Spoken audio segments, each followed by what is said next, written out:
Pagkabukas ni Benedict ng pinto, isang malakas na putok ng popper ang agad na bumungad sa kanya. Surprise! Masayang sigaw ni Kriza habang hawak ang party popper at nagkalat ang makukulay na papel sa paligid. Nagulat si Benedict at napakunot ng noo. Anong meron? Kunot noong tanong niya. Lumapit si Kriza. Bakasan ka ba pero hindi mawala ang ngiti sa labi niya. May sorpresa ako sa iyo, Benedict. Nakangiting sambit niya. Hinila niya ang kamay ni Benedict papasok ng bahay. Mula sa kusina, isa-isa niyang inilapag sa mesa ang mga inihanda niya. Niluto ko yung paborito mo. Mahina ngunit puno ng lambing niyang sabi. Nang alisin niyang takip ng kaserola, umalingasaw ang pamilyar na amoy. Kare-kare? Gulat na sambit ni Benedict. Tumango si Kriza. Nagpaturo pa ako kay Manang para siguradong magugustuhan mo talaga. Napabuntong hininga naman si Benedict bago napahilot sa sentido niya. Ako rin, I have a surprise for you. Walang buhay na tugon ni Benedict. Dali-daling inilagay ni Kriza sa lamesa ang mangkok na dala niya. Talaga? May sorpresa ka rin sa akin? Kung ganoon, naalala mo pala yung wedding anniversary natin? Bigla ay napakunot ng noo si Benedict. So, wedding anniversary pala natin ngayon? Balik tanong nito na ikinalito niya. Oo, hindi mo na naman ba naalala? Nanlata akong bigla. Bakit ang sabi mo may sorpresa ka? Naguguluhan kong tanong. Tumango si Benedict. Meron nga. At sakto pala itong sorpresa ko. May kinuha si Benedict na envelope at inabot yun sa kanya. Here's my gift. Happy anniversary. Sana masaya ka ngayong araw na ito. Walang buhay nitong pagbati sa kanya. Hindi maintindihan ni Kriza kung masaya ba si Benedict o galit. Ngunit kahit ganun pa man, mas pinili niyang tanggapin ang envelope saka yun binuksan. Annulment settlement agreement? Pagkabasa niya, naramdaman niya kaagad ang panginginig ng kamay niya habang hawak-hawak ang papel. Surprise! Let's get divorced. Gusto ko nang makipaghiwalay sa'yo. Nakangiti ngunit bakas ang malamig na boses ni Benedict. Pero bakit? Anong dahilan? May nagawa ba akong mali? Sunod-sunod niyang tanong at tila ang kanyang luhay nagbabadya ng bumagsak. Mali? Bulag ka ba para hindi makita na itong 4 na taon na mag-asawa tayo? Isa lang malaking pagkakamali. Sa ating dalawa, pangalan lang ang pagiging mag-asawa natin. Walang pagmamahalan. Ngayon tapos na ang 4 na taon at oras na para tapusin natin to. Malamig ang boses ni Benedict habang umaatras sa pagitan nilang dalawa. Napakagat si Kriza sa ibabang labi. Alam niyang darating ang araw na maghihiwalay sila ni Benedict. But she didn't expect it to happen on the day of their 4th year wedding anniversary. Papaano nga ba sila naging mag-asawa? 4 years ago nalugi ang wine company nila Kriza. Isinugal ng ama niya sa kasinong natitira nilang pera. At sa huli ay lalo lamang silang nalugmok sa utang. Hindi ito kinaya ng kanyang ina at nagbigti ito. Kasunod nito, ang pagpapakamatay din ng kanyang ama. She was left alone kasama ang utang ng mga magulang niya. Akala niya'y mag-isa na lamang siya ngunit mula sa probinsya ay umuwi ang kanyang lolo Herman at ipinakilala siya sa pamilyang Silvestre. Ipinagkatiwala siya nito kay Lolo Derek na isang malapit na kaibigan mula sa negosyo bago ito pumanaw. And the marriage happened suddenly. At first, it was just a plain marriage. Hindi naman niya inaasahan na mahuhulog ang loob niya kay Benedict. Sinong hindi? Gwapo, matangkad, moreno at matipuno ang pangangatawan nito. Kahit sinong babae, tiyak na mahuhumaling kay Benedict. Ang mali niya lang, umasa siya. Umasa siyang mamahalin din siya nitong pabalik dahil naging mabuti naman siyang asawa. But in exchange, she received a divorce paper. Don't worry, I'll give you 500 million. Kasama ng mansyon at resort sa Maldives na natanggap nating regalo noong ikinasal tayo. Don't think twice, pirmahan mo na lang agad. Kung magsalita ito ay para bang naguutos lang sa tauhan. Inabot ni Benedict kay Krisa ang isang buntong dokumento ng walang emosyon. Tiningnan naman ni Krisa ang kasunduan at ang mga numero. 4 years? For 500 million? Tila may pasobra pa. Hindi nga talagang maipagkakailang mayaman ang pamilyang Silvestre. Kailangan ba talaga nating maghiwalay? Kailangan ba talaga ngayong araw din na to? Tanong niya habang pinipigilang tumulo ang luha. Ibinaba niya ang papel at tumitig sa mga mata ni Benedict. At kita niya ang kakaibang emosyon dito. Seryoso ngunit tila may tinatagong emosyon. Yes, kailangan na nating maghiwalay. And it should be right now. Walang alinlangan sa malamig na tono ni Benedict. Bahagyang kumirot ang puso niya ngunit hindi siya nagpakita ng kahit na anong sign ng kahinaan. Talagang hanggang dito na lang yata talaga sila. Sige, pumapayag na ako. Kumuha siya ng ballpen at mabilis na isinulit ang kanyang pangalan sa kasunduan. Saka iyon pinirmahan. Bahagyang nagulat si Benedict. Nakilala niya kasi si Krisa na mahina ang loob. Madaling bumagsak ang luha at mahina ang emosyon. But right now in front of him is like other woman. She looks brave and cool. He felt irritated dahil tila ba wala nang pakialam ang asawa niya. I'll inform you ng oras bukas para maaprobahan ang documents na ito. Kung maaari, mabuti pang umalis ka na ngayong gabi. Malamig na sambit ni Benedict. Hindi na pinansin pa ni Benedict ang nararamdaman niyang kakaiba at pagkairita. At tumalikod na lamang palabas ng village. Tuluyan namang bumagsak ang luha sa mga mata ni Krisa.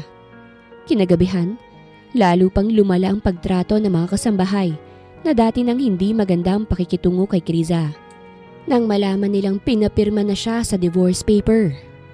Tinapon ng mga ito ang gamit niya sa labas ng mansyon. Sa wakas, tapos na rin ang pagiging linta mo sa pamilyang Silvestre. Nararapat lang na paalisin ka na ngayon din. Sigaw ni Yaya Marites sa kanya. Hindi sumagot o nagsalita man lang si Krisa.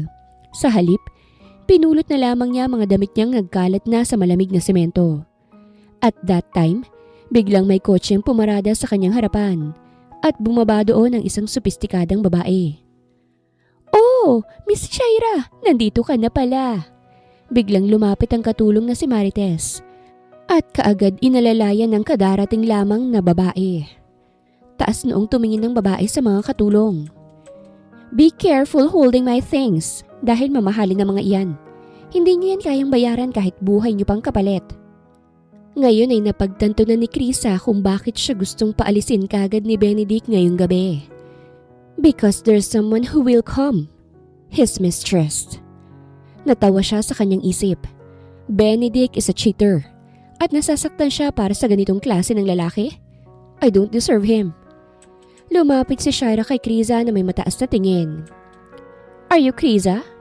Hindi ka pa rin umaalis? Mapang mataas nitong tanong. Benedict threw you away. But still there you are at nagkakalat ng baho mo. Walang pakialam si Krisa sa sinasabi nito at patuloy na pinulot ang kanyang mga gamit na nagkalat sa sahig. Are you deaf? Hindi mo ba ako naririnig? Pasensya na, hindi kita naririnig. Sa wakas ay itinaas ni Krisa ang kanyang ulo. Ngunit kalmado ang muka. Pero may naamoy ako. Isang nabubulok at mabahong basura. Basurang desperada. What? Ang kapal naman ng mukha mo para tawagin akong basura. Hindi ko sinabing ikaw. Wala rin akong binanggit na pangalan. Pero kusa mo namang inako. Pagkatapos ay pinulot niya ang maleta. Excuse me, aalis na ako. Mahirap na kasing magkasakit kung patuloy kong maamoy ang hindi magandang amoy. You bitch! Susugurin na sana siya ni Shaira pero kaagad itong pinigilan ng mga kasambahay. Miss Shaira, hayaan mo na ho ang lintang yan. Hindi siya karapat-dapat na dapuan ng malinis at makinis mong palad. Saad ni Marites. You're right. Kumalma si Shaira. Ngunit may nananatiling tanong sa kanyang isip. Ang akala niya ay sobrang api si Krisa. Bakit tila matapang to't palaban? Ikaw naman ho talagang totoong reyna ng mansyon na ito, Miss Shaira. Kaya't hayaan mo na lamang ang walang silbing si Krisa. Reyna, Queen of Silvestres Mansion. Oh yes, I like that. Dalhin niyo na ako sa kwarto ko dahil gusto ko nang magpahinga.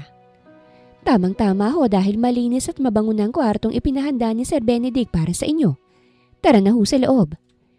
Nakangiting pumasok si Shaira sa loob ng mansyon, habang si Krisa nananatili sa tapat ng malaking gate at nakatitig lang doon. 4 years. Ganun katagal siyang tumira sa mansyon na ito. Pero natapos lang ng ganun lamang. Maybe her life is not that important. Though this is not the end dahil maluwag naman sa loob niya ang pag-alis dito at maging malayang muli. Malaya na siyang gawing muli ang gusto niya. Kinuha ni Chris ang kanyang cellphone at tinawagan ng numero ng taong matagal niya nang hindi nakikita. RJ, it's me Krisa. Pwede mo ba akong sunduin? Ang nasa kabilang linya si RJ Guevara, isa sa mga bilyonaryong kaibigan niya. Are you okay? Your annulment thing is all over the news. Akala ko nga, fake news eh. Okay lang ako RJ, kailangan ko lang ngayon ng matutuluyan. I heard him chuckled. Kung matutuluyan lang, marami ako niyan. Susunduin kita ngayon, ha? Salamat. And one thing, may gusto sana akong malamang impormasyon eh. Can you help me? Of course. Wait for me there. I'm on my way. Ibinaba ni Chris ang cellphone matapos makipag-usap kay RJ. Kasabay nito, dumating ang isang text message. Galing to kay Benedict. Biglang bumilis ang tibok ng puso niya. Bukas ng tanghali, let's end this. Humanap ka ng abogado mo kung may nais kang mabago sa agreement. Halatang walang emosyon ang text nito. Mapait siyang napangiti at unti-unting kumalma ang puso niya. Hindi na dapat siyang umasa dahil si Benedict, ang lalaking minahal niya ay isang manluloko at walang puso. No need na ng abogado ko dahil pipirma ako at haharap sa inyo ng abogado mo nang walang hihingiing kahit piso. Walang emosyon niyang sagot. Kinabukasan ay aburido na siyang nakatayo sa harap ng meeting place nila ni Benedict. Talagang sinadya niya pang magpahuli? Saad ni Krisa sa kanyang isip. Ang usapan nila'y tanghali. Pasado 2:00 na at wala pa rin si Benedict. Not only did she arrive early, she also had colorful makeup and was wearing her favorite rose red dress. Pati na ang kanyang mahabang buhok na karaniwang nakalugay ay nakatali na ngayon ng mataas, kaya't litaw na litaw ang kanyang maputing leeg. Gusto niyang makapag-ayos gaya ng dati at ayaw niyang maipakita na nasasaktan siya. Gusto niya'y magmukha siyang masaya at matapang, kahit na ang totoo, masama na ang pakiramdam niya. Halos 10 minuto na lamang bago mag-3:00 nang dumating si Benedict, sakay ng isang magarang kotse na may seryosong ekspresyon ng mukha. When Krisa saw him, ay kaagad na bumilis ang tibok ng puso niya. Ngunit may halong lungkot at pagkadismaya dahil tuloy na talaga ang paghihiwalay nilang dalawa. There's no turning back. Walang ekspresyon si Benedict nang lumapit kay Krisa. You look so happy ah. Sambit nito at mabilis na nagtungo sa pinareserve nitong lamesa. Siya nga itong mukhang masaya eh. Saad ni Krisa sa kanyang isipan. Hindi mapigilan ni Krisang mapatitig sa figura ni Benedict. Gusto niyang kabisaduhin ang buo nitong anyo. Dahil hindi niya alam kung kailan ulit sila magkikita matapos nito. Napakabilis ng proseso ng registration, kasamang pagpirma, fingerprint at stamping. Halos tumagal lamang ng 10 minuto. Since pareho na kayong nakapirma, ay hihintay na lang natin ang pag-aproba ng annulment nyo. Ngunit may bagong regulasyon ngayon. Meron kayong 6 na buwan na palugit kung sakaling magbago mga isip nyo. Maaari nating ipa-terminate kagad ang annulment. Paliwanag ng abogado. Matapos magsalita ito ay iniabot nito ang 2 kopya ng annulment application form sa kanilang dalawa. Kinuha ni Chris ang dokumento at tiningnan ang mga kondisyon nito. Nakaramdam siya ng kakaibang pakiramdam. Hindi mawari kung masaya o malungkot siya. May cooling off period para sa annulment, pero wala para sa kasal? Kung meron sanang cooling off period para sa kasal. Nagdilim ang mukha ni Benedict at ang kanyang maninipis na labi ay kumurba ng bahagyang napaawang. Then what if kung may cooling period para sa kasal, hindi mo ako pakakasalan noon? Naningkit ang mga mata ni Benedict habang nakatitig sa kanya. Hindi sa ganoon. Para lang sana nakapag-isip tayo bago nagpakasal. Tugon ni Kriza. Nagdilim lalo ang mukha ni Benedict at sa kanya niluwagan ang necktie niyang suot. Noon ay palaging tahimik si Kriza. Ngayon ay hindi na mangyayari yun. Malaya na siya. Maghihiwalay na sana sila nang marinig ni Kriza ang isang nakakainis na boses mula sa kanilang likuran. Babe, tapos na bang proseso? Sabay nilang nilingon ang nagsalita at doon ay nakita nila si Shaira. Nang mga oras na yun ay tila ibang babae ang nasa harapan ni Kriza. Nakadress to ng puti, maamo ang mukha at tila mabait. Hindi katulad ng una nilang pagkikita ng gabing yon. Bukod pa ron, ngayon niya lang napansin na tila malaki na pala ang umbok ng tiyan nito. I told you to stay in the car. Bakit ka lumabas? Malamig dito. You should be careful. Dahil baka mapano kayo ni baby. Hindi ka pwedeng magkasakit dahil dinadala mo ang sunod na tagapagmana ng Silvestre. Puno ng pag-aalalang boses ni Benedict. Tagapagmana? Buntis ka? Gulat na tanong ni Kriza na siyang ikinakirot ng puso niya. Nagkatinginan si Benedict at Shaira. Sa kabilang banday napaisip si Kriza. Sa pagkakarinig niya sa mansyon kagabi ay ito ay nagbabalik. Marahil ito ang ex-fiancé ni Benedict. Ngunit kasal sila. Kasal pa rin sila. Obvious ba? At narinig mo naman ang sinabi ni Benedict, di ba? Sagot ni Shaira. Napangisi si Kriza. Then? You owe me an explanation, Benedict. It's none of your business. Tinitigan ni Benedict si Kriza. Ang kanyang gwapong mukha'y kalmado at walang bakas ng emosyon. Hindi na napigilan pa ni Kriza ang matawa. I thought you were different. Pero mukhang katulad ka rin ng ibang lalaki. Basta tawag ng pangangailangan, kaagad na bumibigay. What are you saying, huh? Benedict asks. Biglang natauhan si Kriza at nawala nang natitirang kalungkutan sa kanyang puso. Hindi lang pala kabet ang inuwi ni Benedict sa mansyon. Kung hindi buntis pa ito. How do you explain this? Huh? It's called adultery. Nakangiti niyang wika. Bago pa makasagot si Benedict, pumagit na si Shaira sa kanilang dalawa na may luha sa mga mata. Kriza, it's all my fault. Kung gusto mo siyang saktan o pagalitan, ako na lang. Huwag na si Benedict. Lihim na napangisi si Kriza. Kakaiba rin ang babaeng to dahil tila nag-aral ng acting skills sa sobrang galing umarte. Sigurado ka ba? Walang atrasan ha?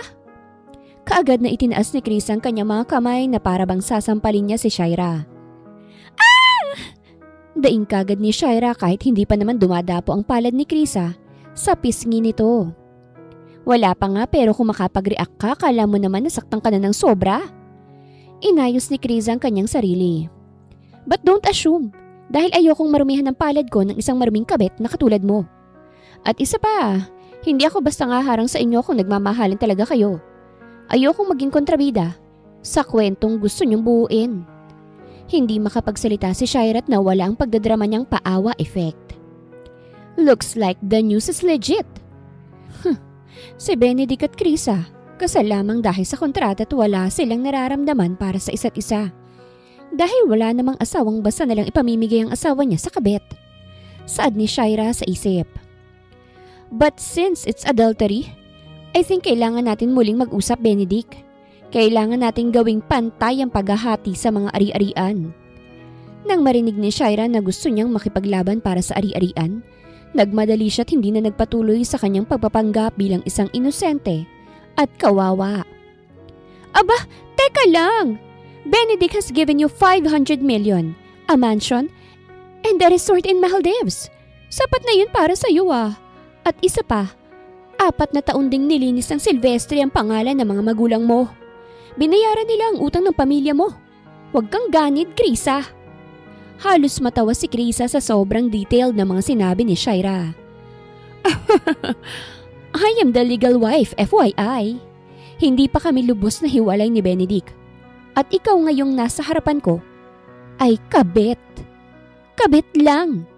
Ang lakas naman ng loob mong makialam at kwentuhan ako. Gayong kayang-kaya ko kayong kasuhan. Pwedeng-pwede kitang ipakulong. Parang nasampal si Shaira. Namula ang kanyang mukha. I'm That's not what I mean. Walang masyadong ekspresyon si Benedict. Nakatitig lang siya kay Krisa na ngayon niya lang nakita ang pagiging matapang nito. He's amazed. Ituloy mo yung sinasabi mo. I want to know your wants. Sambit ni Benedict. Humarap si Krisa sa mapang-udyok na tingin ni Benedict at diretsahang sinabi ang kanyang gusto.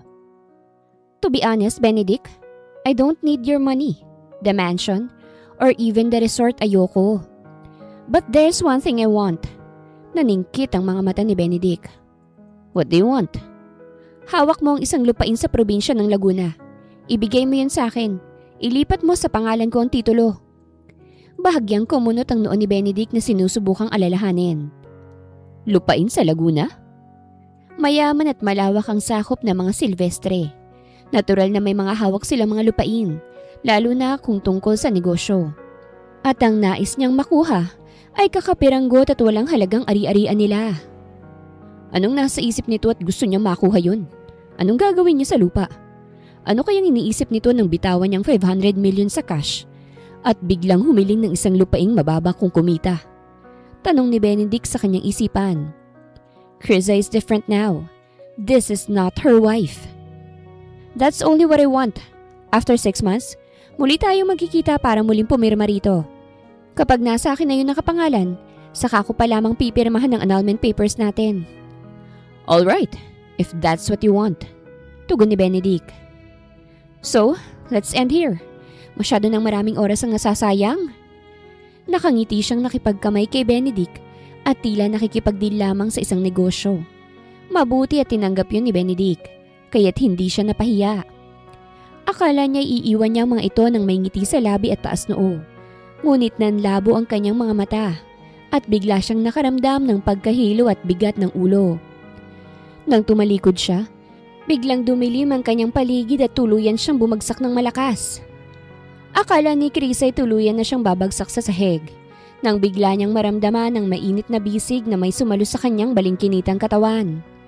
Naamoy niya ang panlalaking pabango nito na sadyang bumagay sa kagwapuhan at nakakaakit na mga mata ni Benedict habang tinititigan niya ito ngayon. You're burning! Nilalagnat ka! Inis at may pag-aalalang sabi ni Benedict. Hinipo ni Benedict ang noo ni Krisa at doon niya mas naramdaman ang init nito. Ang lamig ng titig niya rito ay napalitan ng pag-aalala. Mainit ka nga, Krisa! Bigla ay natauhan naman si Krisa dahil sa ginawa ni Benedict. Tinabig niya kagad ang kamay nito. Bitawan mo ko! Ayos lang ako! Tugon niya saka umayos ang pagkakatayo. Pilit siyang kumakawala sa yakap ni Benedict, ngunit ayaw siyang bitawan nito. Napakagat siya sa ibabang labi nang maramdaman niya ang pamumula ng kanyang pisngi. Let me go now! Kaya ko ng sarili ko. Damn it, Krisa! Ang init mo!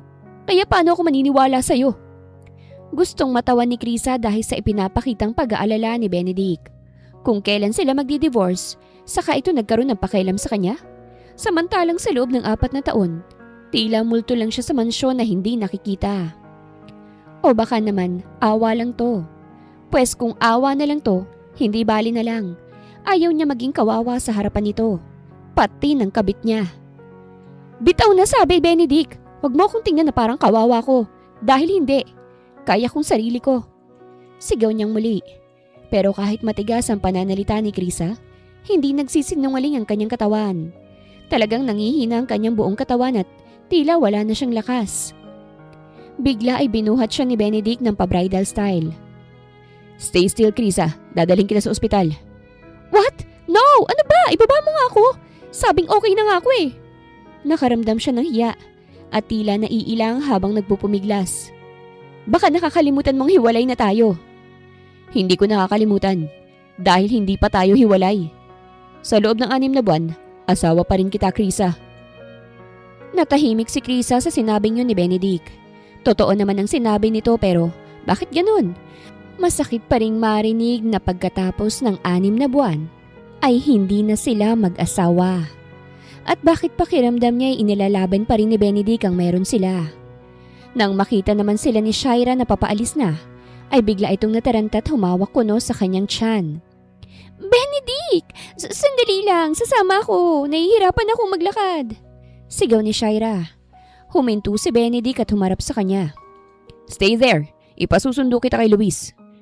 Saka tumingin si Benedict kay Kriza.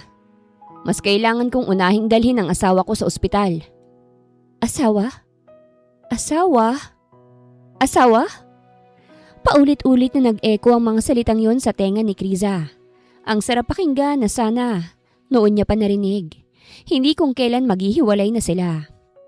Lihim na lang na napangisi si Kriza. Mukhang magandang laro itong gustong mangyari ni Benedict. Hihiwalayan niya ako? Kabet reveal?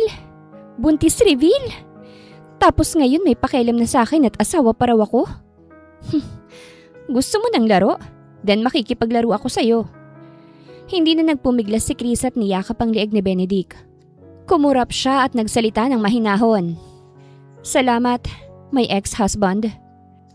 Biglang dumilim ang mukha ni Benedict at naging hindi mabasa ang kanyang ekspresyon. Not ex. I'm still your husband. And you're still my wife. At tuluyan na silang umalis. Parang bata naman si Shairang naiwan at tagdadabog. Pagdating nila sa ospital, ay nag-fill up si Benedict ng form at sinamahan na niya si Krisa sa pagkuha ng dugo para masuri ito. Mabilis lang din namang lumabas ang resulta. Napakataas ng viral infection at sinamahan pa ng bacterial infection. Abay kung nagkataong binaliwala mo ito imbis na mainit ka, baka malamig ka na ngayon. Galit na sambit ng doktor saka tumingin kay Benedict. At ikaw naman, anong klase kang asawa? Sobrang taas ng lagnat ng asawa mo. Halos magdeliryo na siya sa init niya. Kasi po, Dok. Doktor, sorry po. Huwag niyo po sanang pagalitan ng asawa ko. Kulang lang po siya minsan sa pag-iisip. Pero kahit na ganun tanggap ko po siya kasi gwapo naman siya, di ba, Dok? Natulala ang doktor at napasampal sa kanyang noo. Pero, Diyos ko po, ano bang nangyayari sa kabataan ngayon? Basta't gwapo basta nalang mahal agad. Si Benedict naman, tulala at hindi makapagsalita. Anong ginagawa ng babaeng to? Bakit parang ibang-iba siya sa dating kilala ko? Tanong niya sa kanyang isip. Siya. Ito ang reseta ng mga gamot na kailangan mong inumin. Matapos ang 1 linggong gamutan, dapat gumaling ka na. Matapos magsalita ng doktor ay agad itong umalis. Sa ward, silang dalawa lang ni Benedict ang natira at biglang naging kakaiba ang atmosphere. Awkward alert! Grabe, ang taas ng lagnat mo kanina. Why didn't you call me para nireschedule na lang natin? Napapikit na lang si Krisa dahil na mga oras na yon, mabigat at mainit pa rin ang kanyang pakiramdam. Nakaramdam din siya ng konting lambing kay Benedict, pero alam niyang hindi siya dapat magpadala rito. Maayos na pakiramdam ko kanina bago ako magtungo rito.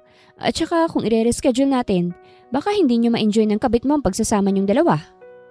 That's not a big deal for me. Salamat sa tulong mo. Ayos na ako ngayon. Pwede ka nang umalis. Siguradong naghihintay na sa'yo ang mahal mo. Baka mapano pa yung anak niyo sa sinapupunan niya. Ang mga salitang to ay tila gumising kay Benedict. Alright, I'll go now. Palabas na si Benedict nang biglang pumasok ang isang matangkad na lalaki. What the heck happened, Krisa? Bakas sa boses nito ang pag-alala at takot. Ang sabi ko sa'yo, sasamahan kita kanina. Masyado namang matigas ang ulo mo. Just calm down, RJ. I'm alright. Lagnat lang naman to. Anak ng lagnat lang. Nilalang mo lang ang kalagayan mo samantalang kamonte ka nang mawala ng malay. Natigil din si RJ nang mapansing naroroon pala si Benedict. Narito ka pa pala, Benedict. Bigla ay seryosong sambit ni RJ. Tumango si Benedict. Do you know each other? Hindi maiwasang tanong ni Benedict. Nagkaroon ng sandaling katahimikan. Umiwas din ng tingin si Kriza. Yes, she's my best friend since college. Napakunot ng noo si Benedict. Sa 4 na taon nilang mag-asawa, hindi kailanman nabanggit ni Kriza na mayroon tong kaibigan. At hindi babae, kung hindi lalaki. At hindi lang basta lalaki, dahil isa rin tong bilyonaryo. Si RJ Guevara ay isa ring galing sa mayamang pamilya. Papaanong naging magkaibigan si Kriza at RJ, samantalang magkaiba ang posisyon nila sa society. Kriza, ito nga pala yung regalo ko sa'yo. Inabot ni RJ ang isang bulto ng lilis. Alam ko namang favorite mo yan, at itong araw na to, alam kong mahalaga rin sa'yo. I know this is not a happy day for everyone, pero alam kong masaya ka dahil malaya ka na. Sinadya itong iparinig ni RJ kay Benedict. Thank you, RJ. Napayakap si Criza kay RJ dahil favorite niya talaga ang bulaklak na ito. Lily means pure and everlasting love, gaya ng pagmamahal niya kay Benedict. Nanlamig si Benedict sa tagpong yon. Tila nawalan siya ng lakas. Hindi niya alam na mahilig sa lilis ang kanyang asawa. Mukha tuloy siyang walang alam tungkol sa asawa. Bakit? Meron ba? Tanong ng isip niya at kaagad na ipinilig ang ulo upang alisin ang nakakainis na tanong sa isipan niya. Bigla ay humarap si RJ sa kanya. Thank you for letting her go. Don't worry, from now on, I'll take care of her. Napakuyom ng kamao si Benedict dahil naiinis siya sa kayabangan ni RJ. May kailangan ka pa ba? Bigla ay tanong ni Criza kay Benedict. Just remember after 6 months, babalik tayo sa civil affairs para pumirma ng final na annulment paper. Tumango si Criza. Okay, tatandaan ko yan. Tuluyan nang umalis si Benedict at naiwan na lamang silang dalawa ni RJ. Nakakatawa yung mukha niya. He looks like a dumb. Sabit ni RJ. Ikaw talaga puro kakalokohan. Mabuti naman at nabasa mo yung text ko at nakapunta ka rito. Of course! Sino bang hindi pupunta lalo na't nalaman ko nakasama mo si Benedict? Baka magbago pa yung isip mo. Shut up, RJ. Natawa naman si RJ. Chill lang. Sorry agad. Kamusta pala yung pinapahanap ko sa'yo? May nakuha ka na bang information? Oo, meron na. Basic lang naman eh. O heto. Inabot sa kanya ni RJ ang isang envelope. Pero sino ba yan? Nothing. Just someone I want to meet in person. Kapwa si seryoso si RJ at Criza habang binabasa nito mga impormasyong nakasulat sa papel. Siya nga talagang hinahanap ko. Mahinang sambit ni Criza. Ngunit sapat na yon para marinig ni RJ. Sino ba kasi yan? At anong kailangan mo sa kanya? Seryosong tanong ni RJ. Siyang taong matagal ko nang hinahanap. Napakunot ng noo si RJ. Makakatulong? Makakatulong ba sa'yo ang isang magsasaka? Marami naman akong tauhan. Bakit hindi ka nalang dun mamili? Gusto mo yung pinakamagaling pang magsasakang ibigay ko sa'yo. Umiling si Criza.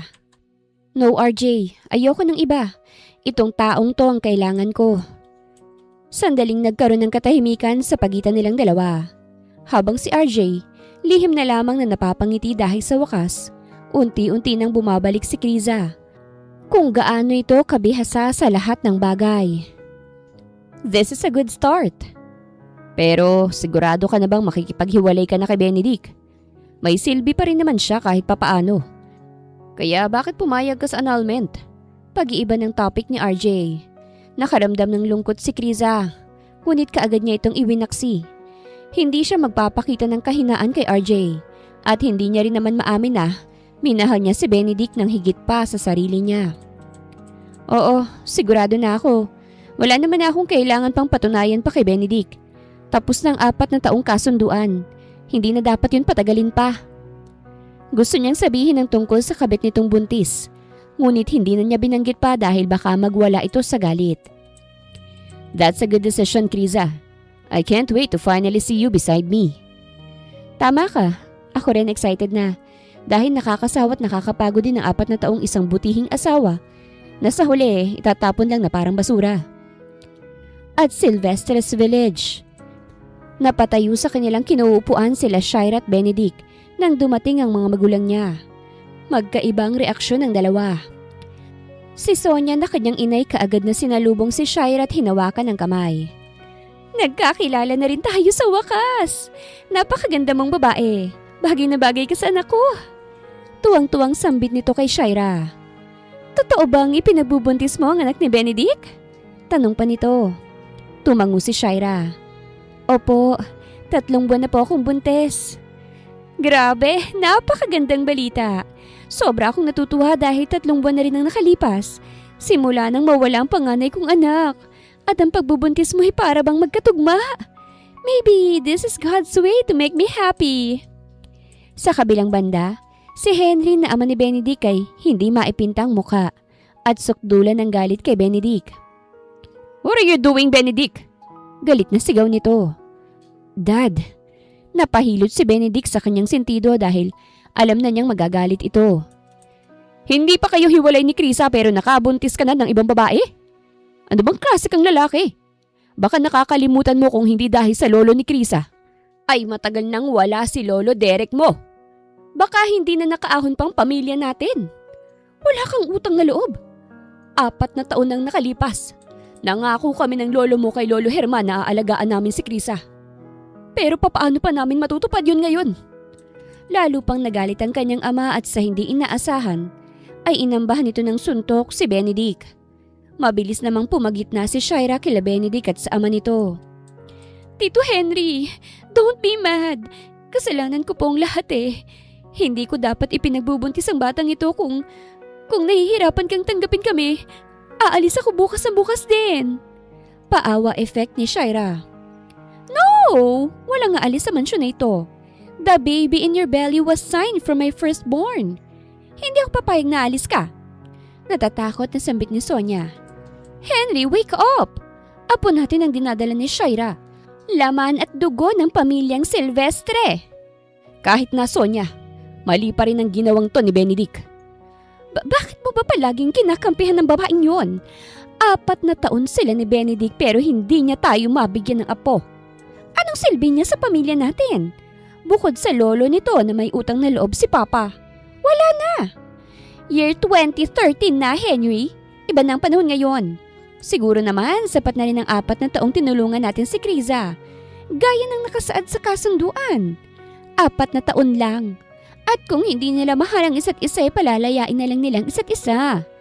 This time baka pwedeng hayaan na natin si Benedict na magdesisyon para sa sarili niya. Ang lahat ay napatingin kay Benedict. Napangisi si Henry. Then, tell me your nonsense decision, Benedict.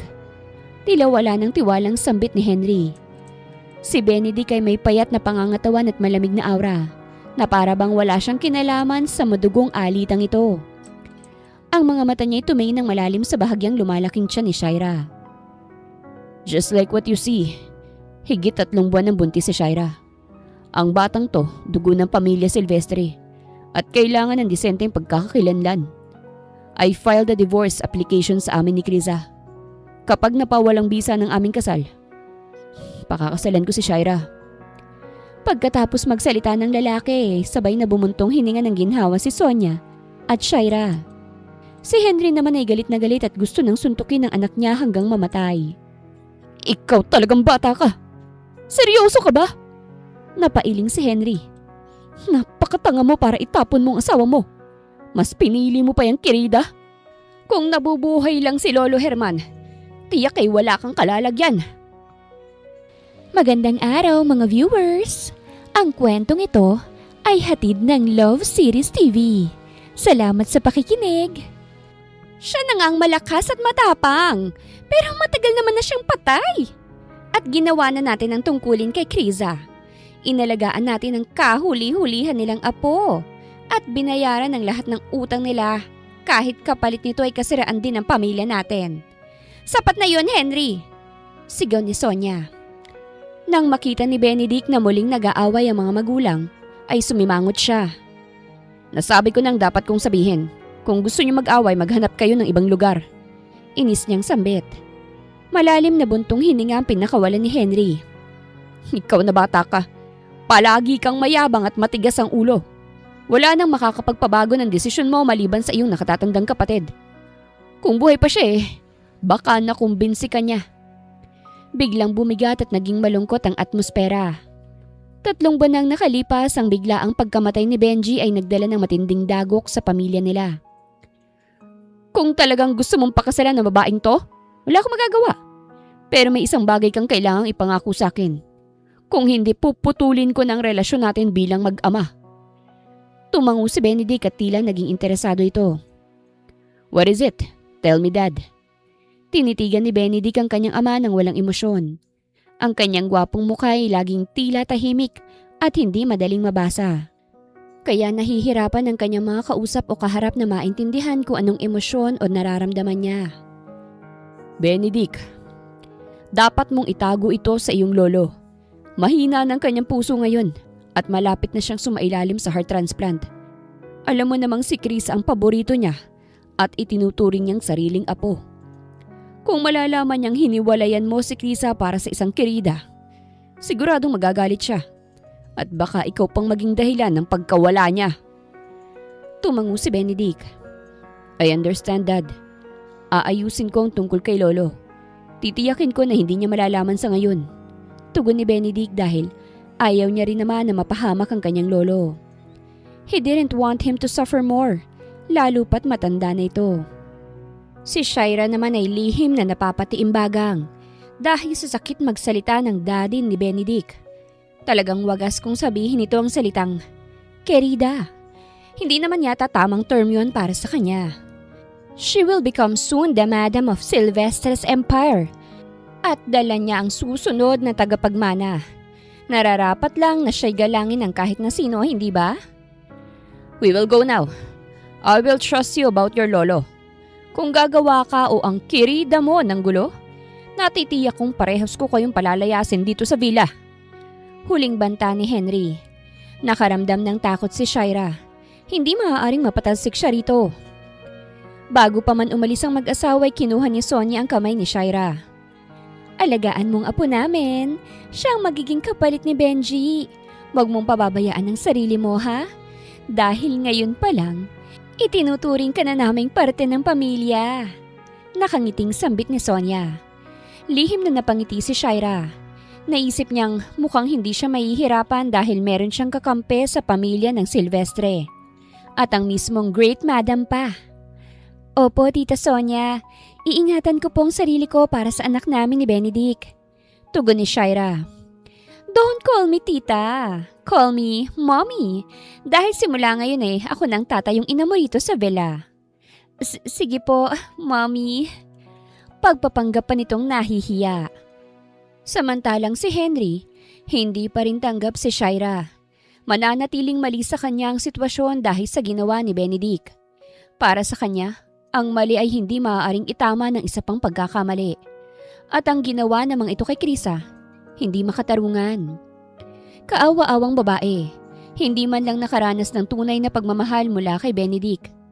Matapos iburo dito sa villa ng 4 na taon, ay itatapon lang na parang basura. Ito ang hindi matanggap ni Henry. How ruthless his son Benedict! Tuluyan nang umalis ang mag-asawa at nagkaroon na ng katahimikan sa loob ng mansyon. Ngunit sa buong araw na yon, si Shaira ay parang nakasakay sa roller coaster.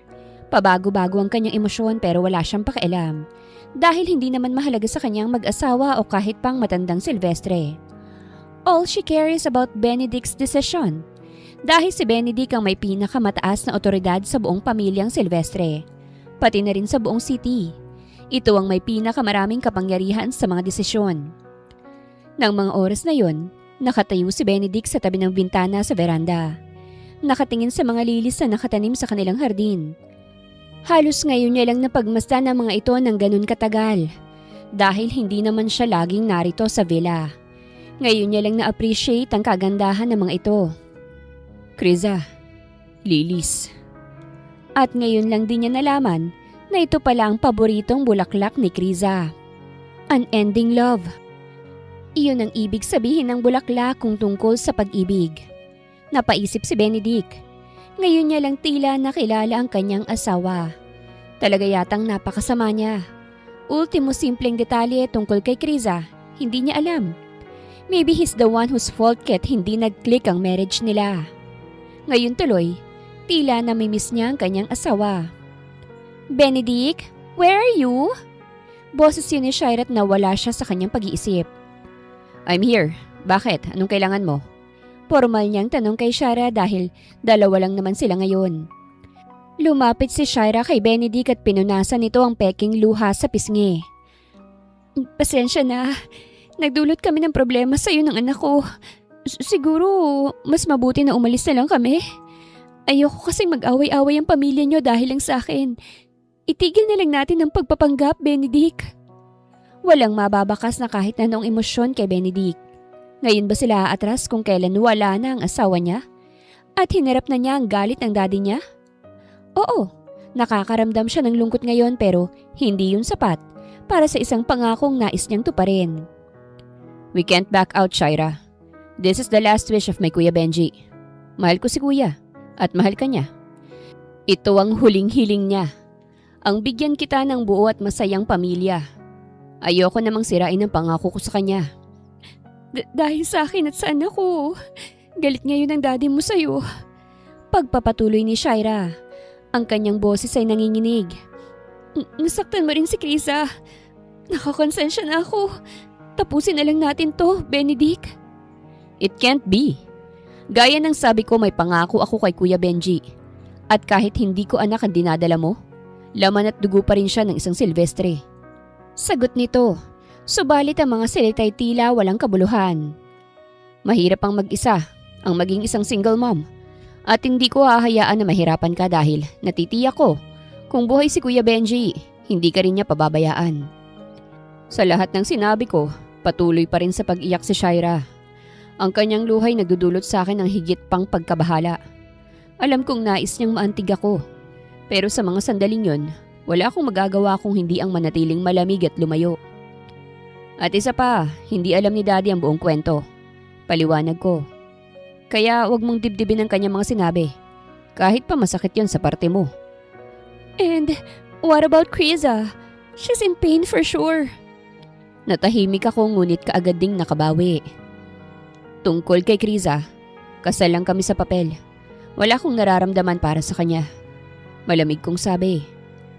4 na taon na kaming kasal pero hindi man lang kami nagkaroon ng relasyon. Kahit wala ka, hihiwalayan ko pa rin siya. Si Krisa, siguradong mahal ka niya, hindi ba? Nagtanong si Shaira. Ang kanyang boses ay naglalaman ng pagnanasa habang nakatingin siya sa akin na parang ako ang sagot sa kanyang mga panalangin. Ngunit sa likod ng mga ngiting yon, alam kong isang manipuladora siya. Hindi ko alam kung anong tunay na intensyon niya ngunit nararamdaman kong mas may malalim na dahilan ang kanyang mga tanong. Hindi rin niya ako mahal, dagdag ko. Nagiging mas tiyak sa aking posisyon. Kung hindi, dahil kung mahal niya ako, sana una pa lang tumanggi na siyang maghiwalay kami. Lihim na napangiti si Shaira. Sa wakas, nakaramdam ako ng kapayapaan habang sinasabi niya mga bagay na ito. Mukhang totoo ngang mga balibalita. Walang pagmamahala ng mag-asawang to. At tila sila'y galit sa isa't isa. Ang diborsyo ay usapin na lamang ng panahon. Sambit ni Shaira sa kanyang isipan. She has no taste, Benedict. Ang gwapo mo na. Ang husay mo pa. Pero hindi ka niya mahal? Mabuti na lang pala. Narito ako ngayon sa tabi mo. Ako na ngayon na mag-aalaga sa'yo. Ngumiti siya sa akin na parabang ang mga salita niya nakakapagpawala sa alalahanin ko. No need to take care of me. Mas alagaan mong sarili mo pati na ang baby sa sinapupunan mo. Umiwas ako sa kanya at kinuha ang cellphone ko sa lamesa. I have to go home now dahil gumagabi na rin. Nang marinig yun ni Shaira ay nakita ko ang pagkagulat sa kanyang mukha. Ha? Saan ka naman pupunta? Dito ang bahay mo, di ba? Yeah, but I don't sleep here. May kondo ako at doon ako natutulog. Ang sabi kong may kalmang tinig. Ano? Nabigla si Shaira. Ang kanyang mga matay nag-uumapaw ng takot. Tila nawawalan ng kontrol sa kanyang emosyon. Sige na, magpahinga ka na rin. Tuluyan na akong umalis at iniwan ko na siya. Habang si Shaira naman ay umaasa na makakasama niya si Benedict sa isang bubong. Kung sa kondo pala natutulog si Benedict sa loob ng 4 na taon, ay talagang kawawa si Krisa. Wala talagang namumuong pag-ibig sa kanila. Kung tutuusin ay para ng byuda si Krisa. Nakakaawa pala talaga siya. Sambit ni Shaira. At mula sa veranda ay sinilip niya ang kotse ni Benedict na papalayo. But I will not allow that. Hindi ko hahayaan na matulad ako kay Krisa. Kailangan kong gumawa ng paraan para kami ni Benedict ay tuluyang magkatuluyan. Humawak si Shaira sa kanyang tiyan. I'll make sure na isang masayang pamilya ang bubuuin ko, kahit wala na si Benji. Hindi makatulog si Shaira ng gabing yon. Paulit-ulit na bumabalik sa isip niya ang malamig na pag-alis ni Benedict. Hindi ito ang senaryong inaasahan niya. Akala niya sa sandaling tuluyang mawala si Krisa sa eksena, ay magiging kanya na rin si Benedict. Pero nagkamali siya. Hindi siya maaaring manatiling sabit lamang sa buhay ni Benedict.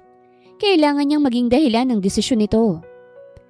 Kinabukasan habang tahimik ang buong villa at nagpapahinga si Lolo sa loob ng kanyang silid, tahimik na pumasok si Shaira sa study room. Doon, dahan-dahan niyang inilapag ang isang eleganteng sobre sa ibabaw ng lamesa. It was a wedding invitation. Hindi pa naman to totoo, ngunit sapat na itong magmukhang opisyal. Pangalan niya at ni Benedict, petsa, lugar, at ang apelidang Silvestre na malinaw na nakaukit sa harap. Patawarin mo ko, Benji. Bulong niya habang hawak ang sobre. Pero kailangan kong siguraduhin hindi ako matutulad kay Kriza. Ilang sandali pa. Isang kasambahay ang pumasok upang maghatid ng tsaa kay Lolo. Kasabay ang sobre. Ilang sandali pa'y nanginginig na ang kamay ng matanda habang hawak ang imbitasyon. Nanlalabo ang kanyang mga mata hindi dahil sa karamdaman, kung hindi dahil sa galit. Anong ibig sabihin nito? Mariing tanong nito sabay hampas ng sobre sa mesa. Kasalan? Ikakasal si Benedict? Hiwalay na ba sila ni Krisa? At bakit na hindi ko alam? Agad ipinatawag ng matanda si Benedict. Sa kondo ni Benedict, kaliligo niya lang nang tumunog ang kanyang cellphone. Sir Benedict, pinapapunta po kayo agad sa bila. Galit na galit pong lolo niyo. Napapikit si Benedict. Masama ang kutob niya at kaagad na nag-alala, kaya't dali-dali siyang nagpunta. Pagdating niya sa villa, sinalubong siya ng mabigat na katahimikan. Benedict Silvestre! Malakas na sigaw ni Lolo. May kasal ka na palang binabalak? At hindi mo man lang ako kinausap? Hiniwalayan mo ba si Krisa? Sabay hagis nito sa imbitasyon. Nanlaki ang mga mata ni Benedict.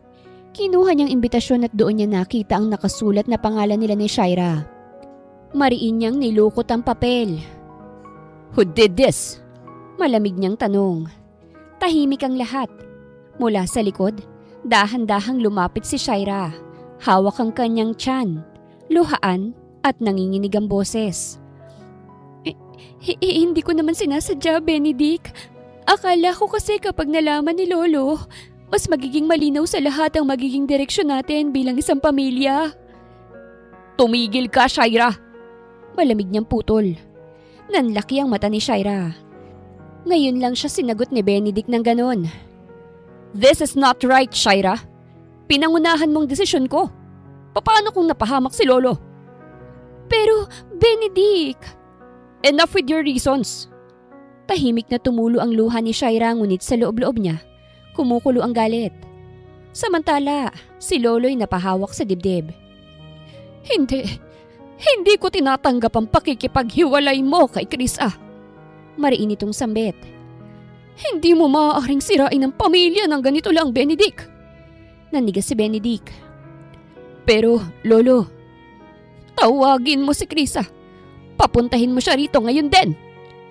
Galit na sigaw ng matanda bago ito tumalikod at humiga. Walang nagawa si Benedict kung hindi sundin ang utos ng kanyang lolo. Nang marinig naman ni Krisa ang nangyari ay kaagad siyang bumisita sa matanda. Nakaupo ang matanda sa kanyang kama hawak ang rosaryo. Habang si Krisa, nakatayo sa harap niya. Matatag, ngunit nangingilid ang luha. Lolo, hindi ko na po kayang ipagpatuloy pa. Mahinahon ngunit puno ng sakit na sambit ni Krisa. Ayoko pong maging dahilan ng paglala ng kalagayan niyo. Hindi. Mariing sagot ng matanda. Agad na pahawak sa dibdib. Hindi ako papayag. Asawa ka ni Benedict. Ang kasal ay hindi laruan na pwedeng basta-bastang tatapusin lamang. Lolo, please. Lumuhod si Benedict sa harapan ng matanda. Masasaktan lang po tayong lahat. Lalo na kayo. Ayokong umabot sa puntong... Tumigil ka, Benedict! Hingal na ang matanda. Kung aalis si Krisa sa buhay mo, parang pinatay mo na rin ako. Nanlaki ang mata ni Krisa. Dali-dali siyang tumayo at inalalayan ng matanda. Lolo, huwag naman po kayong magsalita ng ganyan, oh. Pakiusap. Nanginginig ang boses niya. Matagal na tumitig ang matanda sa kanya. bakas ang galit at pag-aalala. Hindi ko tatanggapin ang paghihiwalay ninyong dalawa. Madiin itong sambit. Hanggat buhay ako. Wala nang nasabi pa si Krisa. Yumuko na lamang siya bilang paggalang bago dahan-dahang lumabas ng silid at naiwan doon si Benedict. Pagkasara ng pinto, saka lamang tuluyang bumigay ang luha ni Krisa. Ngunit bago pa man siya makalayo, ay narinig na naman niya ang nakakairitang boses ni Shaira. Talagang magaling ka, no? Napahinto siya. Nakaharang sa daan si Shaira. Nakapulupot ang mga kamay sa dibdib at may mapanuyang ngiti sa labi. Ginagamitan mo na naman ng pagiging mabait mo para maawa sa iyong mga tao. Patuloy nito. Hanggang ngayon, kapit na kapit ka pa rin sa apelidong Silvestre. Umalis ka sa harap ko, Shaira. Malamig ngunit nanginginig na tugon ni Krisa. Ayoko makipagtalo. Takot ka? Lumapit si Shaira. O baka nasasaktan ka lang dahil kahit na anong pilit mo, ako pa rin ang pipiliin ni Benedict. Hindi mo alam ang pinagsasasabi mo? Sagot ni Krisa. Pilit pinakakalmang sarili. Ngumisi si Shaira at sa isang iglap, bigla itong natumba. Aray! Bigla itong umatras at sinadyang ibinagsak ang sarili sa sahig. Ah! Krisa, bakit mo ako tinulak? Nanlaki ang mata ni Krisa. Ano? Hindi kita... Anong nangyayari dito? Sabay na napatigil ang dalawa. Naroroon sila Henry at Sonia. Ang mga magulang ni Benedict nakapapasok lamang sa hallway at eksaktong eksena ng pagkakatumba ni Shaira at ang nakatayong si Krisa sa harap niya ang kanilang nasilayan. Shaira! Sigaw ni Sonia. Agad lumapit at inalalayan to. Santissima! Ano nangyari? Buntis ka pa naman. Hindi ko po sinasadya. Umiiyak na sambit ni Shaira. Gusto ko lang naman po sana kausapin si Chris pero bigla na lang po niya akong tinulak. Hindi totoo yan. Mariing depensa ni Krisa. Hindi ko nga siya hinawakan eh. Malamig na tumingin si Henry kay Krisa. Hindi ko inaasahang gagawa ka ng ganito. Mabigat nitong sambit. Kung may nangyari sa bata, wala akong ginawa sa kanya, maniwala po kayo. Nanginginig ang labi ni Krisa. Ngunit sa gitna ng kaguluhan, lihim nang ngumiti si Shaira habang nakayuko. Isang ngiting puno ng tagumpay. Samantalay narinig ni Benedict ang pagtatalo mula sa labas ng silid ng lolo niya. Mabutit mahina ng pandinig ng kanyang lolo at bukod tanging siya lang nakarinig ng sigawan. Anong nangyayari? Mariin niyang tanong paglabas niya. Agad siyang lumapit kay Krisa. Okay ka lang ba? Bulong niya. Bakas ang pag-aalala sa mga mata. Bago pa man makapagsalita si Krisa ay sumabat na si Shaira. Hawak ang tiyan at tila ba nahihirapan. Benedict! Umiiyak niyang sambit. Si Krisa, itinulak niya ako. Muntik na ang anak natin. Tumigil ka. Malamig na putol ni Benedict. Nanigas si Shaira. Hindi galit ang mukha ni Benedict, kundi kalmado lang. Kilala ko si Krisa. Dagdag niya. Hindi niya gawain ang manakit sa kung sino. Anak, nakita namin. Sisimulang sabi ni Sonia. Nakita niyo lang ang huling eksena. Sagot ni Benedict. Pero hindi niyo alam ang nangyari bago yun. Luis, i-review mo nga ang CCTV. Sigaw ni Benedict. Nanlaki ang mata ni Shaira. Benedict, wag na. Baka ma-stress lang si Lolo. Mas lalo siyang mai-stress kung magsisinungaling ka. Malamig niyang tugon. Ilang sandali pa'y pinanood nilang lahat ang footage sa malaking monitor sa study room. Kitang-kita roon na si Shaira na humarang kay Krisa. Si Shaira na lumalapit ng may mapanuyang ngiti. At ang sandaling kusang ibinagsak nito ang sarili sa sahig. Walang kahit na anong nangyaring pagtulak. Natahimik naman ang buong silid. Napaupo si Sonia hawak ang dibdib. Diyos ko! Si Henry, mariing napahigpit ang kamao. Magpaliwanag ka. Mababa at mabigat na sambit ni Benedict. Nakatingin kay Shaira. Namumutla't nanginginig ang labi. Ako lang naman. Humikbi siya. Gusto ko lang namang protektahan ng anak ko. Sa pamamagitan ng pagsisinungaling? Putol ni Benedict. Sa pamamagitan ng paninira sa asawa ko? Napatigil siya saka humarap kay Kriza. Pasensya ka na. Mahina niyang sabi. Hindi kita pinrotektahan agad. Tumulo ang luha ni Kriza ngunit hindi siya nagsalita. Lumingon si Benedict kay Shaira.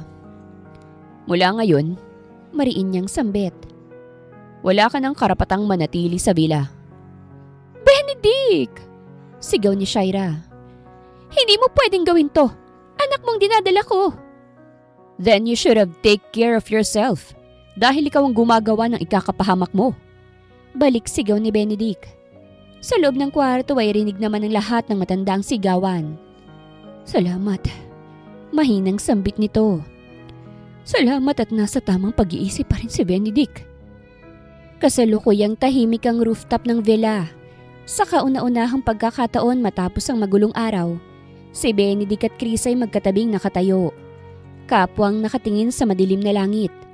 Ang malamig na hangin ay tila sumasalamin sa bigat ng kanilang mga damdamin. Kriza, unang nagsalita si Benedict sa mabigat na tinig. Pasensya ka na sa lahat. Hindi kita naprotektahan. Hinayaan kong masaktan ka. At madamay sa gulong hindi naman dapat sa'yo.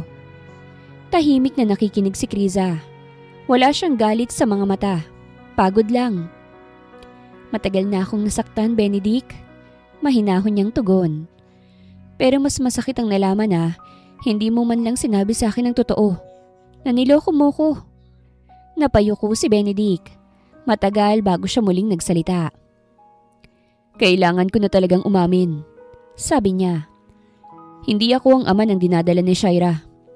Napatingin agad si Kriza sa kanya. Kung hindi ikaw, sino? Mariin niyang tanong. Si Benji. Sagot ni Benedict. Halos pabulong. Ang kapatid kong namatay. Nanlaki ang mga mata ni Kriza. Ano? Bago namatay si Benji, iniwan niya sa akin ang huling hiling niya. Naalagaan ko si Shaira at ang bata. Yun ang dahilan kung bakit ako nagtiis. Nagsinungaling. At hinayaan na maging magulo ang lahat. Napahawak si Kriza sa dibdib niya. Halatang gulat na gulat siya. Kung ganoon, dahan-dahan niyang sambit. Kailangan ko na ring umamin. Lumingon si Benedict sa kanya. Anong ibig mong sabihin? Huminga ng malalim si Kriza. Tila pinag-iipon ng sarili. May pinaiimbestigahan akong lalaki. Wika niya. Isang magsasaka. Nakatira sa isang liblib na lugar sa probinsya. Isang magsasaka? Kunot noong ulit ni Benedict. Tumango si Kriza. Una ko siyang napansin dahil sa isang lumang report. Pareho ng height, build, at... Huminto siya sandali. Parehong-pareho ng galaw ni Benji. Nanigas si Benedict. Kriza, maingat niyang sabi. Patay na si Kuya Benji. Nasa harap ko siya nang mamatay. Yun ngang nakapagtataka eh. Mariing sagot ni Kriza. Wala namang bangkay na inilabas sa ospital. Walang opisyal na death certificate na permado ng attending physician. At ang balang, hindi ito tumama sa pusong bahagi kung saan ka tinamaan dapat. Parang tinamaan ng kidlat si Benedict. Sa madaling salita, pagpapatuloy ni Kriza. May posibilidad na hindi totoong namatay si Benji. Nanahimik si Benedict. Bumalik sa isip niya ang gabing yun. Kung buhay si Benji, mahina niyang sambit. Lahat ng ito ay kasinungalingan. Dugtong ni Kriza. At mas may malalim na dahilan kung bakit kailangang paniwalain kayong patay na siya. Napagdesisyon na nilang magtungo sa probinsya. Mahabang biyahe ang tinahak nila Benedict at Kriza patungo sa probinsyang tinutukoy ng imbestigasyon. Habang papalayo sila sa lungsod, unti-unting napalitan ng lunti ang tanawin ng matatayog na gusali. Parang paalala ng isang buhay na payapa at malayo sa kapangyarihan ng pangalang Silvestre. Kung sakaling tama tayo, Sambit ni Benedict habang nakatingin sa bintana. Ayokong umasa. Hindi tayo nagkakamali. Tiyak na sagot ni Kriza. Nararamdaman ko. Pagdating nila sa baryo, sinalubong sila ng ingay ng mga tao. Tawanan, kwentuhan, at ang tunog ng araro sa lupa. Sa gitna ng isang malawak na sakahan ay may lalaking abala sa pagtatanim. May takip ang kalahati ng mukha nito, kupas na tela at sombrero. Ngunit ang tindig at galaw ng katawan ay pamilyar. Napahinto si Benedict. Kriza, halos hindi makalabas ang boses niya. Siya yun. Lumapit sila. Ang lalaki ay masayang nakikihalubilo sa mga magsasaka. Tumatawa, parang walang bakas ng bigat na dala ng apelidong minsang kanya ring kinarga. Kuya. Nang marinig ang tinig na yun, napahinto ang lalaki. Dahan-dahan siyang humarap. At sa sandaling yon, nagtagpo ang kanilang mga mata. Nanlaki ang mata ng lalaki. Kita sa kabila ng sunog at pilat sa mukha ang pagkabigla. Benedict? Mahinang sambit nito. Natahimik ang lahat at lumayo ang mga tao sa paligid. Ramdam ang bigat ng sandali. Bubuhay ka! Nanginginig na wika ni Benedict. Buhay ka! Habang inilibing ka na namin! Napabuntong hiningang lalaki at dahan-dahang inalis ang takip sa muka. Nasunog ang mukha ko sa aksidente. Matapat niyang sagot. Pero hindi ako namatay. Bakit? Mariing tanong ni Kriza. Bakit mo kami niloko? Napayuko ang lalaki. Dahil ayoko na, sagot niya. Ayoko nang maging si Benji Silvestre. Tumitig siya sa malawak na bukirin. Lumaki akong mayaman. May pangalan, may obligasyon. Lahat ng kilos ko binabantayan. Lahat ng desisyon dinidikta. Ngumiti siya. Isang ngiting may kapayapaan. Dito, malaya ako. Walang naghihintay ng mana. Walang inaasahang maging perpekto ako. Lumapit si Benedict. Ang galit at sakit ay naghahalo. Alam mo bang ginawa mo? Mariin niyang sabi. Nagulo mo ang buhay ko. Pinangako ko sa harap ng labi mo ang mga bagay na hindi dapat akin. Alam ko yun. Mahina ang tinig ni Benji. At iyon ang kasalanan ko. Tumingin siya kay Kriza. Si Shaira, hindi niya alam. Dagdag niya. Akala niya patay na ako.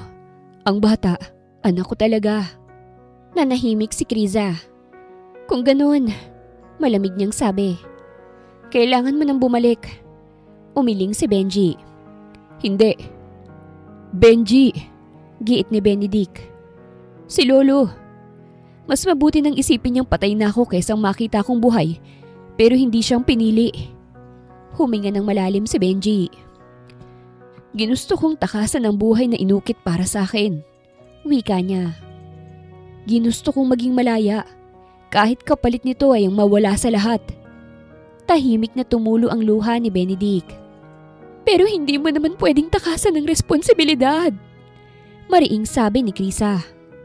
May mga buhay kang sinira. At oras na para itama mo naman yung mga yun.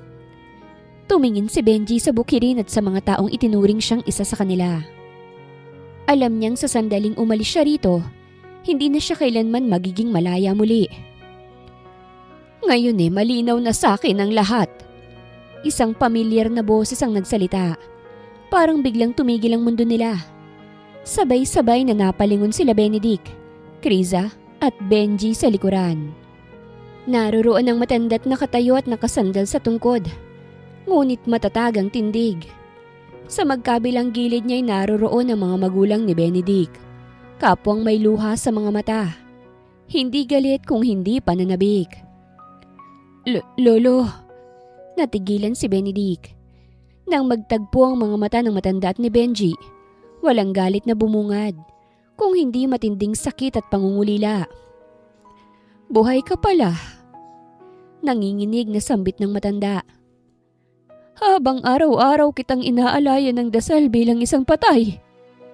Hindi na napigilan ni Benji ang sarili. Lumuhod siya sa harapan ng lolo niya.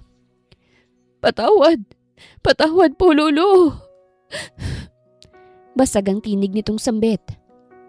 Ako hong may kasalanan ng lahat. Ngunit bago pa man siya tuluyang makayuko, agad siyang niyakap ng kanyang mga magulang.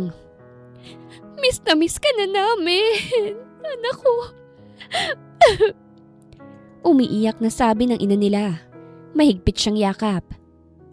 Hindi mahalaga kung anong anyo mo ngayon. Anak ka pa rin namin. Buhay ka. Yun lamang ang mahalaga. Dugtong ng ama nila na pinipigilan ng luha. Tuluyan nang bumigay si Benji. Akala ko, mas magiging masaya kayo kung wala ako. Pag-amin niya. Hindi ko alam na mas masasaktan ko pala kayo. Lumapit si Lolo. Mabagal ngunit matatag. Inabot niya ang mukha ni Benji. Kahit ang bahaging may bakas ng peklat. Ang kalayaan, hindi tinatakasan ng pamilya. Hinahanap to kasama sila. Natahimik ang lahat. Pagkatapos ng ilang sandali, huminga ng malalim ang ama ni Benedict at tumingin sa kanilang lahat. May kailangan din kayong malaman. Seryoso nitong sabi. Si Shaira, umamin na. Napatingin agad si Benedict. Umamin sa ano? Na hindi mo rin pala anak ang dinadala niya. Mariing sagot ng ama nila. Sinubukan niyang manipulahin ang lahat. Ang pamilya, ang sitwasyon, ang damdamin ninyo. Nanigas si Benji. Kaya matapos ang lahat, pagpapatuloy ng ina nila. Pinalayas na namin siya. Wala na siyang karapatan sa pangalang Silvestre. Isang mabigat na katahimikan ang bumalot sa kanila. Lumingon si Benedict kay Benji. Ibig sabihin, walang batang kailangang panindigan. Napapikit si Benji sa kadahan-dahang tumango. Kaya Benedict at Krisa, hindi nyo kailangang maghiwalay. Madiin ngunit may lambing ang tinig ni Lolo, habang sali-salitang tinitingnan ng dalawa. Bahagya pa siyang napahawak sa tungkod, ngunit malinaw ang determinasyon sa kanyang mga mata. Ipagpatuloy nyo ang inyong relasyon, dagdag pa niya. At umamin na kasi kayo sa isa't isa. Napatingin si Benedict kay Krisa. Pareho silang natigilan na parang nahubaran ng maskara sa iisang iglap. Lolo, mahina ang boses ni Krisa. Bahagyang namula. Hindi po ganun kasimpleng. Simple lamang iyan. Putol ng matanda. Kayo lamang naman ang nagpapakomplikado. Napakamot sa batok si Benedict. Halatang naiilang. Lolo, marami po kasing nangyaring. Eksakto! Sabat muli ni Lolo. At sa dami ng nangyari, buhay pa rin kayo. Ibig sabihin may pagkakataon pa. Lumapit ang ina ni Benedict at hinawakan ang kamay ni Krisa. Anak, patawarin mo ko. Mahinahon niyang sabi. Matagal ka ng parte ng pamilya eh. Hindi mo kailangang mag-alinlangan. Natahimik si Krisa at nangingilid ang luha sa kanyang mga mata. Si Benedict naman ay huminga ng malalim, saka humarap sa kanya. Krisa, patawad. Seryoso niyang sambit. Lahat ng desisyong ginawa ko, mali. Pero isa lang ang sigurado ko. Tumingin siya ng diretsyo sa mga mata nito. Mahal kita noon pa man. At kahit sa gitna ng lahat ng kaguluhan, ikaw pa rin ang pinipili ko. Nanlaki ang mata ni Krisa. Halos isang patak ng luha ang kumawala. Akala ko, wala kang paki sa akin. Pabulong niyang sagot. Palagi mo akong tinutulak palayo para protektahan ng iba. Hindi na. Mariing sagot ni Benedict. Pagod na akong itanggi pa. Napangiti si Lolo sabay bahagyang pag-ubo. O ayan, reklamo niya. Kailangan ko pang ma-stress para lang umaming kayo eh. Nagtawanan ng lahat. Isang magaang natawa matapos ang mahabang unos. Lumapit si Benedict at marahang hinawakan ang kamay ni Krisa. Kung papayag ka, mahina niyang sabi. Gusto kong magsimula ulit. This time dahil mahal kita at hindi dahil sa kasunduan ng ating mga lolo. Tumango si Krisa. Luhaan ngunit nakangiti. Papayag ako, sagot niya. Basta, sabay nating haharapin ang lahat. At si Lolo, sa wakas ay nakangiti na ng payapa. Ay, salamat naman! Sabay tawa ni Lolo, sabay tapik sa tungkod. Naiinip na kasi akong magkaapo. Sabay-sabay na nagtawanan ng lahat.